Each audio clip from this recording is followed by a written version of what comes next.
Oke, halo, selamat malam semuanya. Apa kabar? Luar Baik. biasa. Luar biasa baik ya.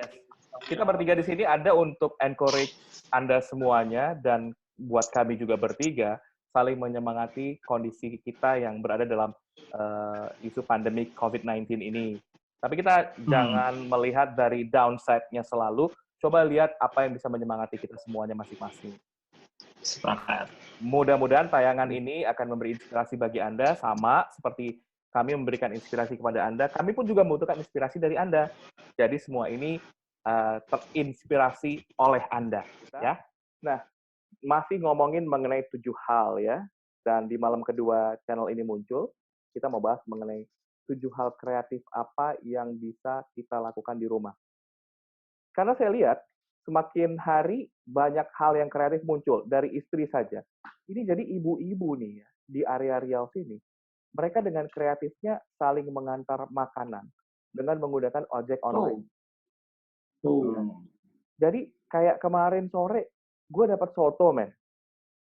Terus paginya gue dapet kayak mie India gitu.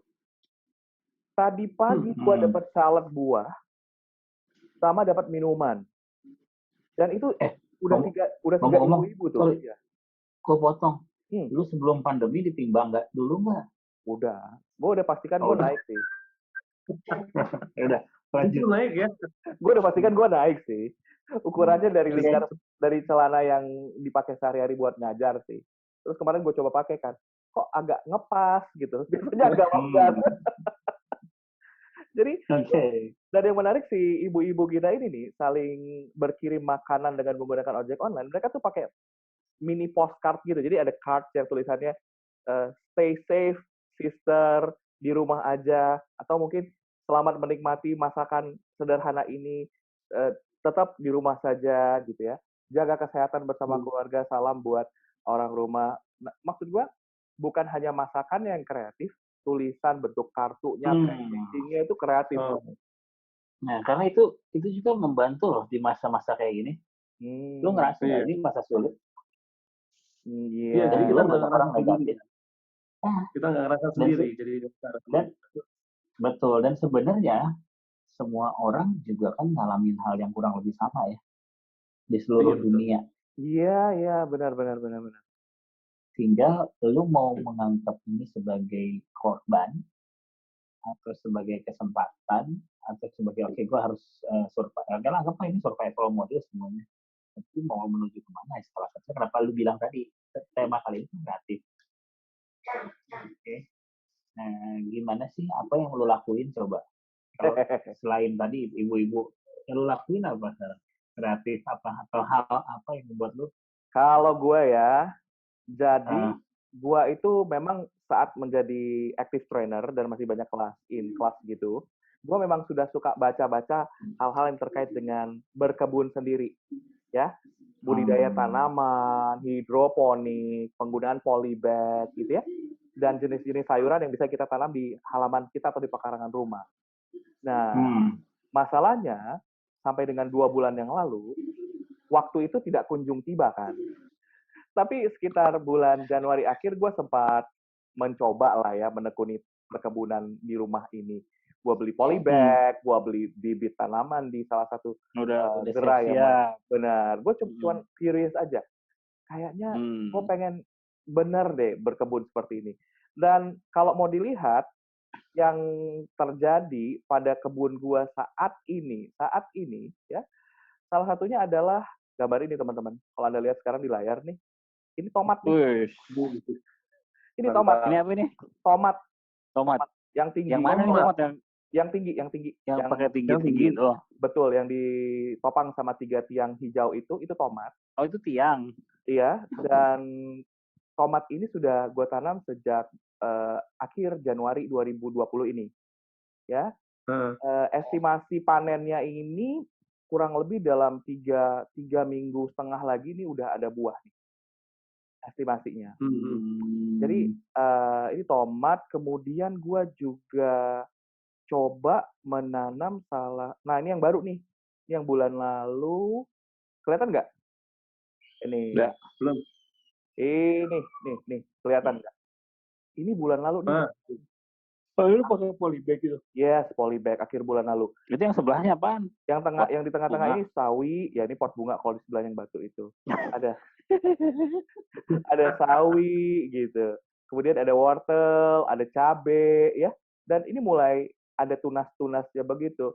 Tapi poinnya, bukan gue mau liatin hasil kebunnya, cuman menurut gue dengan gue melakukan kegiatan ini, gue ter-encourage untuk lebih kreatif lagi. Gue mulai lihat pupuknya apa, gue mulai melihat ini matahari lagi terik atau enggak, tanaman mana yang bisa gue taruh segera, ataupun mana tanaman yang harus gue tepikan dari matahari. Yes, by default itu membuat gue stay awake dan alert gitu dengan waktu, jam. Betul. Ya.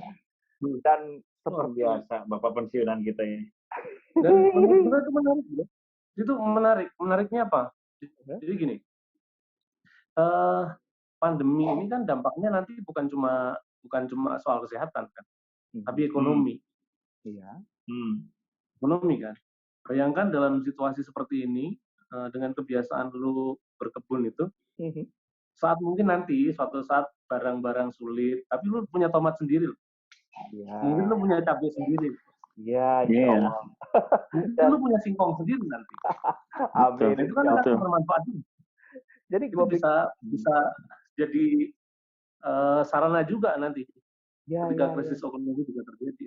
Iya. Kita sih tidak berharap ada krisis, tapi maksud saya dengan kegiatan yang dilakukan ini ada satu hal yang terbuka nih. Gue selalu berpikir berkebun itu lama, artinya harus nunggu setahun, 8 bulan. Ternyata enggak. Ada jenis sayuran yang 2 bulan, 3 bulan siap panen. Contoh selada, sawi, tomat. Nah, itu cepat dipanennya, cepat ditanamnya, perawatannya tidak sulit, cepat dipanennya, dekat dengan suhu iklim tropis Indonesia ini. Nah, itu dari gue. Jadi kalau gue ngomong kreativitas gue adalah gue pilih berkebun, membuat gue tetap awake dan alert dengan situasi sekeliling juga, dan juga belajar hal baru sih mengenai tumbuh-tumbuhan atau tanaman. Yuk, siapa yang mau share yang kedua nih? Hari ini kita tampilin 3 dulu aja ya. 3 ya. Dari 7 kreativitas, 3 kita tampilin. Siapa yang mau lanjut? Ya. Silakan Mas Agung. Gua dulu. Nah, okay, ada beberapa kalau gua. Ya, oke, thank you Mas Agung. Ya. Udah nih ya. Itu satu tadi ya. Iya. Gue sekarang bentar. Bini gua manggil. Apa? Bentar. Aduh, Persib. Dia ada Persib, Bung. Persibnya muncul. Ntar gua mute ya, speaker gua. Oke, yuk, Gung. Sharing, Gung. Oke, sip. Nah, kalau gua ada dua aktivitas utama yang lama nggak gue jalanin, akhirnya gue jalanin lagi. Apa tuh? Aktivitas pertama adalah masak. Ini ya. Masak nih. Apa yang dimasak nih? Gue udah bisa bikin tom yum sekarang. Hah? Terus gue juga udah bisa bikin tom yum Gung, bro. Iya, bumbu tom yum. Oke. Gue bikin tom yum. Yang umum yang biasa nasi goreng lah. Nasi goreng udah umum. Nah, belakangan gue lagi nyoba bikin tom yum, bikin steamboat. Oke. Kalau steamboat kan gampang, kita beli bahan-bahannya, apa namanya, bakso ikan dan lain sebagainya, itu yang sudah jadi kan ada. Nah, tapi bikin kuahnya itu yang challenging kan. Gue jadi belajar untuk maduin tuh bumbu itu, kalau dirasain kurangnya kira-kira apa. Nah, ini kesempatan bagi gue, ada guanya belajar dan gue juga ngajarin anak gue. Oke. Gung, nah, ngajarin anak juga tuh. Buat bapak-bapak, Gung, ya, itu kan masak bukan hal yang mudah ya, Gung, ya. Ya, beberapa bapak-bapak ini kan penikmat, walaupun kita tahu chef itu banyakan cowok nih ceritanya nih ya. Selain yang perempuan juga banyak juga chef yang cowok. Tapi gue mau tahu nih, Gung, lu sebagai, kita kan orang awam nih, Gung, kita belum masak sama-sama nih, tiba-tiba lu bisa masak. Hal apa sih yang perlu diperhatikan buat bapak-bapak nih kalau dia mau mulai memasak? Apa, Gung? Kalau gue nggak mikir macam-macam sih, yang penting coba aja. Coba aja. Pertama, soalnya gini, kalau gue dulu waktu kecil udah suka bantuin nyokap masak. Kurang lebih beberapa bumbu dapur paham. Fungsinya seperti apa, rasanya gimana. Nah, karena waktu ini banyak kosong, akhirnya gue mencoba lagi mengkombinasi beberapa bumbu ini kalau dicampur. Kalau gue masukin air yang direbus, dikasih garam, kemudian dikasih merica, dikasih bawang goreng, itu rasanya seperti apa. Nanti kira-kira biar menjadi rasa tom yum ditambah apa, biar jadi rasa sop ditambah apa. Luar biasa. Nah, nyoba aja. Nah, akhirnya yang gua dapat pengalamannya adalah gini. Ketika gua masak, gua coba cicipin. Gua bisa ngobrol sama anak gua. Ini kira-kira kurangnya apa? Dia jadi bisa ngerasain juga. Kayaknya kurang garam, Pak. Nah, kemampuan dia untuk merasakan bumbu itu juga muncul akhirnya. Oke. Menarik ya. Gua yang gede, yang nomor 1 juga senang masak akhirnya. Nular ya, nular. Beberapa waktu ini masak bareng lah, gua ajak mereka. Iya. Kalau pagi emang ART gue yang masak, tapi kalau malam gua yang take over. Jadi kalian berdua nih sama anak yang cowok nih, Gung ya? Bertiga ya? Ada 2. Iya. Jadi adiknya juga udah ikut belajar masak juga. Tadi kan kakaknya kata lo. Iya. Ya, adiknya ikut motong-motong sosis, ikut motong-motong bawang. Iyalah. Jadi di rumah lo sekarang dipersiapkan ada yang mau jadi Gordon Ramsay, ada yang mau jadi Chef Juna mungkin ya? Walaupun cita-cita mereka nggak ada sih. Nggak ya. Okay. Yang ada hubungannya sama masak-masak nggak ada. Wah, yang pertama. Yang kedua, satu lagi, olahraga. Olahraga gue simple. Selama ini kan gue keliling komplek nih untuk jalan, lari. Oke. Setelah pandemi ini, hampir nggak pernah gue keluar. Kecuali buat kayak kemarin beli aqua atau beli apa. Yang benar-benar terpaksa gitu, harus perlunya urgent. Nah, gue olahraga cuma di halaman rumah. Di halaman rumah itu alatnya 1, bola. Sepak bola sepak gitu? Oke. Bola sepak. Gue main, dia lawan gue adalah tembok. Oke. Gue cuma mantul-mantulin bola itu ke tembok. Beberapa hari gue main seperti itu, rasanya udah bola itu udah nempel banget di kaki. Oh, jadi kayak kalau kita sampai akhirnya gue belajar juggling. Juggling ya. Yang dulu mungkin bisa 10. Saya ini belakangan terakhir gue bisa sampai 60 tanpa bolanya juggling. Juggling, main bola pakai kaki. Lu sedang mempersiapkan diri lu jadi Ronaldo. Sampai 60 itu 2 kaki loh ya, kanan kiri kanan kiri kanan kiri kanan kiri. Iya. Nah, ternyata kalau dilakukan berulang-ulang akhirnya gue ngerasa ketemu irama, ketemu ritme. Dengan ketemu ritme ternyata feel-nya dapat, karena feel-nya dapat, mainin bola itu enak banget. Nggak jatuh. Oke. Wah, menarik ya. Tapi cara awalnya untuk juggling itu biar bisa smooth adalah mantulin ke tembok dulu gitu, Gung, maksud lo ya? Bolanya mantulin ke tembok dulu, latih tendangan. Mantulin ke tembok, latih tendangan. Gua tendang, mantul. Akhirnya bosan, gua coba mainin bolanya kan, pakai kaki aja tanpa dipantulin ke tembok. Ternyata bisa. Ya kan, lama-lama praktekin berkali-kali. Feel-nya dapat. Nah, apalagi kalau ditambah musik di sini nih. Oke. Jadi seolah-olah ada iramanya tuh antara musik dan jugglingnya itu seirama. Nah, begitu udah nyaman, bola nggak jatuh-jatuh. Sampai akhirnya begitu kaki terasa capek, baru jatuh bolanya. Gue dengar lu cerita begitu, gue jadi ingat Shaolin Soccer, bro. Gue cerita gitu. Pas nih. Oke, menarik ya. Anak lama. Ya kan kita dari tadi jokesnya kalau nggak Shaolin Soccer, Ronaldinho, bro. Oh iya. Ronaldinho lama banget. Enggak. Yang penting gue nggak nyebut Maradona, bro. Itu angkatan beda, Maradona. Beda angkatan. Aku kasih 2 yang kreatif tadi nih, juggling bola sama masak.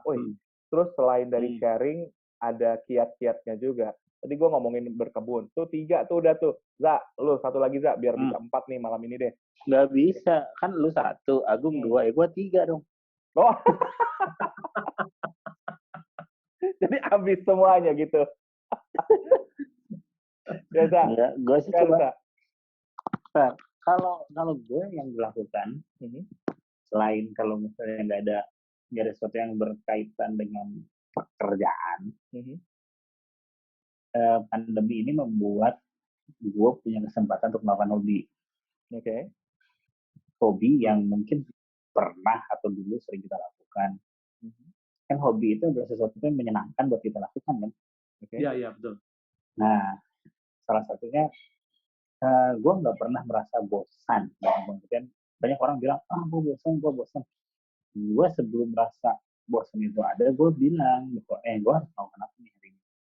Nah, hobi yang menurut gue lakukan pada saat ini yang sebelumnya nggak gue lakukan atau nggak gampang buat gue lakukan karena aktivitas, yaitu nyuci mobil. Gue cuma nyuci mobil. Wah, namanya Riza Car Wash. Iya, karena salah satu hobi gue adalah nyuci mobil. Dan kenapa nyuci mobil? Gue menikmati prosesnya dan gue menikmati hasilnya. Pada saat proses gue tahu nih step-stepnya bakal begini. Sama kayak lu masak, lu berkebun, lu kan menikmati menjalani prosesnya kan. Nah, pun demikian kenapa gue bilang kalau bisa bilang kreatif, ya ini justru jadi memicu kreativitas. Karena kreativitasnya muncul karena ketika kita lagi happy ya. Nah, melakukan hobi itu gue happy. Happy-nya pada saat lagi ngerjain, capek, pegel apa enggak, padahal bayar 30-40 ribu kita bisa lihat mobil kita bersih kan. Pada saat jalanin prosesnya, dari mulai bawah, atas, segala macam, kemudian selesai, lagi capek, terus lu ngelihat mobil lu kinclong. Nah, muncul tuh endorfin. Muncul secara hormon-hormon yang bikin bahagia. Kenapa? Waktu ngelakuinnya nggak kerasa capek kan? Kerasa capek? Nggak kerasa capek. Ya, setelahnya, capek, istirahat, minum, terus melihat, gila ya, bersih, mengkilat, dari mulai luar, dalam, segala macam. Bahkan mesinnya gue bersihin. Sampai yang tetangga gue terinspirasi, ini gara-gara bapak nih, katanya. Cuci mobil, jadi saya ikut-ikutan. Nah, ternyata itu bisa menginspirasi orang dengan, ya kita nggak perlu seperti motivator lah kali ya. Iya. Bagaimana? Lo nggak mau ada extra income, Za? Kenapa? Nggak mau ada extra income. Itu sobat gue bilang, lu kasih brosur aja. Gue bilang, lucu juga ya. 300 ribu lah satu mobil gue bersihin. Ya, bisa jadi bisnis baru. Bisa jadi. Maksudnya, ya diniatin sih enggak. Tapi kalau ada tiba-tiba, Pak, saya nitip mobil saya, gope lah. Ini sih nggak apa-apa kali ya. Iya. Benar-benar. Nah, itu udah plus salonnya itu berarti kalau gope. Iya dong. Karena gue dengan nggak perlu kondisi apa, ya dengan peralatan seadanya, sampo yang seadanya di rumah. Paling beli apa sikat, terus misalnya bersihin mesin pakai sikat gigi. Memang sedikit-sedikit kerjanya. Ini hasilnya ketika iya bisa bikin happy. Buat gua happy, buat orang lain gak happy kan tiap orang punya cara bahagianya masing-masing. Iya tuh. Itu aja sih. Dia sampai tahu dong mesin mobil bisa pakai sikat gigi, itu kan sesuatu yang udah dilakukan berulang-ulang dan lama ya. Berarti benar gak sih? Berarti kreativitas kan ketemu karena melakukan. Gua D4. Gue D4 bro. Orang kagak ngerti juga kali ini mau ngomong D4, D1. Itu kan bahasa gitu. Yang ngerti, buat yang ngerti aja. Gue D4. Cuci mobil. Oke. Menarik. Gitu. Sambungannya itu tadi. Di masa seperti ini, pandemi ini kan kita perlu imun nih. Dan yang membuat kita imun tuh happy. Ya. Karena ketika kita happy, yang terpicu adalah hormon-hormon happy, hormon yang sifatnya membuat kita imun. kayak tadi lu sebut endorfin kan. Endorfin itu fungsinya adalah zat imun alami yang ada di tubuh kita. Dia meredakan rasa sakit, membuat kita kebal dari penyakit loh. Itu endorfin. Dan itu akan muncul kalau kita happy. Kita exercise kayak gua tadi olahraga. Tidak nyuci mobil. Oke. Dia sekalian exercise juga kan, cuci mobil itu kan pasti juga berkeringat. Nah saat itulah hormon endorfinnya keluar. Oke. Jadi ini berhubungan dengan mindset seseorang nggak sih? Bagaimana memunculkan hal bahagia ini? Atau ini keterpaksaan? Atau ini emang bagaimana ya? Ya, sekarang gini, beberapa dipaksa buat di rumah kan. Dipaksa dong. Dalam artian sukarela atau apapun, anggaplah dipaksa. Ada yang dipaksa, ada yang terpaksa harus keluar. Apa sih yang bisa dilakukan? Gini, kita bisa milih, bisa. Itu kan pilihan. Takdir juga kan pilihan. Dari satu takdir ke takdir yang lain kan. Kita memilih untuk, ini ada pilihan nih, diam di rumah. Orang yang ada pilihan buat diam di rumah, tapi dia memilih untuk keluar karena kewajiban, karena apapun. Nah, artinya di kondisi sekarang, dia bilanglah kondisi sekarang, dibilang kondisi sulit, ya bukan kondisi normal kan ini, normal kemarin. Gimana caranya? Orang bisa bilang, teori, lu hipokrit dan sebagainya. Karena tiap orang punya caranya sendiri. Jangan dikaitin dengan hal-hal yang lain dulu. Gimana lu survive di kondisi sekarang? Punya mindset tadi yang lu bilang, mindset di paradigma yang baru. Kondisi sulit, terus lu makin tambah bikin sulit. Enggak kan? Dan memang teorinya begitu. Segala sesuatu awalnya kadang-kadang perlu dipaksa. Dan ketika dipaksa, bisa jadi muncul resisten. Orang yang resistennya kelamaan, dia nggak akan happy. Orang yang ngeluhnya kelamaan, dia nggak akan happy. Iya. Fase resistensi itu di tubuh kita pasti ada. Pasti ada. Awalnya begitu, harus begini. Pasti ada tuh. Nah, tapi kalau kita berlama-lama untuk resistensi, penolakan yang ada dalam diri kita, ya happy-nya nggak akan muncul. Malah yang terjadi berikutnya chaos tuh. Chaos dalam diri ya? Chaos dalam diri. Begitu chaos dalam diri, yang happy-nya nggak ada. Lah itu mindset. Diperluin mindset tuh di situ. Apapun yang dihadapi, ya fokusin aja pada yang membuat kita berpikir positif dan happy kan. Oke. Nah, orang bisa. Ya, gimana, Zak? Enggak, orang kan bisa bilang, lu gampang ngomong, harus positif, lu kadang nggak ngalamin. Iya, makanya lu pilih, karena lu yang ngalamin. Kan yang gue alamin sama yang Agung alamin sama yang Arif alamin beda-beda kondisi. Dan gue kan, kalau kata teori kan bilang, tidak ada satu ukuran atau formula yang tepat untuk masalah semua orang. Memang nggak ada. Yang gue alamin, seperti ini. Dengan kadar kesulitannya, yang aku alami dengan kadarnya juga. Nah, gimana sih bikin dari dalam diri aja dulu? Kan sumber dayanya di gua. Iya. Jadi, caranya ya hobi salah satu. Hobi yang apa ya? Bukan hobi gua lari. Salah satunya. Bisa dilakukan, bisa, tapi terbatas. Kenapa? Ada nggak biasa tempat yang gua biasa lakukan, gua bisa lakukan di komplek. Di komplek happy, ada bosannya? Ada. Yes. Oke. Ya udah biasanya 5 kilo, misalnya ini 3 kilo karena keliling-keliling kompleknya kan kecil. Balik lagi ke situ, mulai nih agak-agak.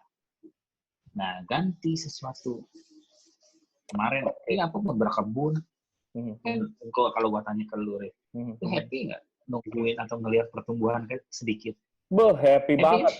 Kadang-kadang udah ada hasilnya belum? Kadang-kadang menjelang sholat subuh aja gue coba sempetin lihat ke depan nih, udah ada yang tumbuh lagi belum gitu.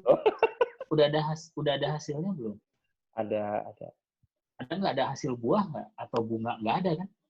Kalau sekarang buah belum, tapi pertumbuhannya tuh tahan hasil. Gue cuma nanya, kita bisa menghargai itu kan. Oh iya dong. Padahal banyak orang cuma menghargai dari hasil akhir. Lihat, dia nggak happy ngeliat progresnya. Artinya tidak melihat proses, hanya menghargai hasil, begitu. Mengharapkan hasil. Mengharapkan hasil. Oke. Menarik. Ketika hasilnya nggak sesuai sama apa yang diharapin, kecewa. Padahal di pertumbuhannya lu menikmati. Oke, super sekali. Terima kasih Pak. Sama kayak gini, gue nyuci mobil terus hujan. Bete nggak? Enggak. Oke. Yeah. Kan ada orang yang, gila udah capek-capek nyuci mobil. Terus, apa namanya, yang asal nggak, hujan. Nah, ya udah, itu mau wajar kan. Tadi saya bilang, resistennya berapa lama. Enggak, yang tongkrongannya kayak Mario Teguh itu Agung, Zak, ya. Tapi yang ngomongnya kayak Mario Teguh itu elu, Zak. Jangan sebut nama, bro. Gak apa-apa lah, kan kita positif di sini. Iya kan? Jangan. Kalau gitu gue sebut merek dong. Oh iya, boleh. Oke. Guys, tapi kita kayaknya bakal wrap up dulu malam kedua. Nggak mau. Karena durasi tayang kita sudah lebih dari 20 menit. Jadi malam ini ada 4 kreativitas yang sudah kita lakukan. Kenapa Bapak pakai Zoom-nya gratisan, Pak? Kan kita bayar, Pak. Iya. Ngomong-ngomong ini hostnya lu sih. Jadi kita tahu siapa gratis. By the way, kita udah lakukan 4 hal kreatif nih. 4 hal kreatif yang Riza lakukan adalah mencuci mobil, membuatnya sangat senang, kemudian bersihin sampai ke mesin-mesinnya, alat-alat yang digunakan juga menyenangkan buat dia, dia tahu persis apa yang dia lakukan dan bagaimana kualitasnya. Agung masak sama putra-putranya, ya. Kemudian juga juggling bola, bukan hanya masalah masaknya aja, kenali bumbu dapurnya buat cowok-cowok nih, bagaimana memulai masak. Tadi Agung udah share tipsnya, memadukan. Sebentar, gue kasih tambahan. Untuk pengenalan bumbu-bumbu dan rempah-rempah dan harga-harga, gue pun mengalami peningkatan pengetahuan dan keterampilan akan hal ini. Iya. Jadi lebih kreatif kan kita, bisa kita padu-padankan kemudian ya. Kemudian untuk juggling bola sendiri, Agung bilang mulai dari yang sederhana, mulai dari mantul-mantulin bola ke tembok, akhirnya pakai headset, dengerin musik, ketemu temponya, bisa juggling lama, bahkan ini bukan hanya 1 menit, 2 menit, bahkan sampai capek pun bisa. Nah, kalau saya sendiri tadi berkebun, ternyata saya baru tahu bibit itu nggak hanya bibit yang bisa ditanam dalam waktu lama, 3 bulan, 2 bulan, ada yang udah tumbuh, sayuran lagi. Hemat ongkos 2 bulan ke depan, insya Allah.